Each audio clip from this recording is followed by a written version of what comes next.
د سیاسي چارو پوهان وایي چې پاکستان کې نوې جوړېدونکې حکومت ته به تر ټولو غټ چیلنج اقتصادي وي. نوې جوړېدونکې حکومت به دومره پیاوړې خو نه وي چې د ملک دننه او بهرنو چارو کلکې آزادې پالیسۍ جوړې کړي. خو ځینې بیا وایي چې د مخلوط یا سوګوندونو ګډ حکومت کې دا خیر خو وي چې واک د یو خاص ګوند په لاس کې نه وي، خپلې امیرانه فیصلې نشي کولی. پاکستان کې 5 فروری عام انتخابات ترسره شوي.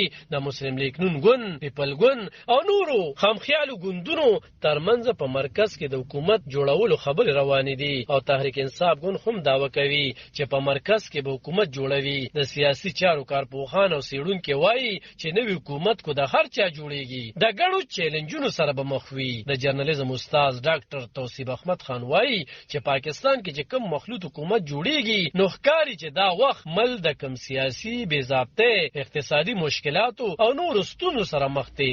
دا مسلې به خوارې کړي. په خبرو کې هغه وویل چې حقیقي چیلنج خدا دی چې د پارلمان بالادستي قائم شي. د ریاست په ټولو ادارو باندې خو دوی سیاسي ګوندونه دومره کمزوري دي چې دوی به د پارلمان بالادستي په لاړ نشي ځکه چې دوی نامزد کړل شوي دي.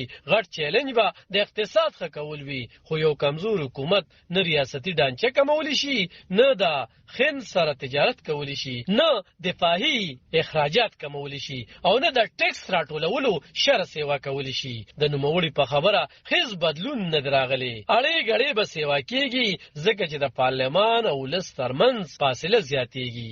پېښور کې د اسلامي کالج پوهنتون د سیاستو د څانګې استاد ډاکټر شانواز وایي چې په پارلماني جمهوریت نظام کې داسې ویشل منډیټ د خلکو د ورکړل شو رایو په نتیجه کې مخلوط حکومت راتلل کومه ناشنا خبره نه ده. په نړۍ کې چې چرته داسې پارلماني جمهوریت نظام وي هلته اکثره داسې مخلوط حکومت جوړیږي. په خبرو کې نوموړي وویل چې د مخلوط حکومت جوړېدلو اثرات په پالیسو منفي هم کېدلی شي او مثبت هم کېدلی شي. دلته خو په پاکستان کې په مجموعي توګه جمهوریت کمزورې غونډې وي، نو په هغې کې چې کله مخلوط حکومت راشي نو د هغې باره کې دا تصور جوړ شي چې دا به هغه شان زړورې فیصلې ونه کړی شي په مختلفو مسلو باندې، معاشي، دفاعي او بهرنۍ مسلې وي.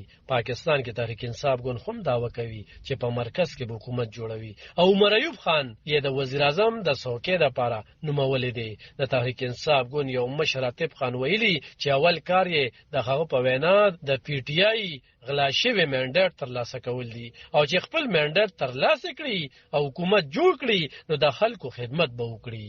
علب خان شیرپو، دلبر نیوز.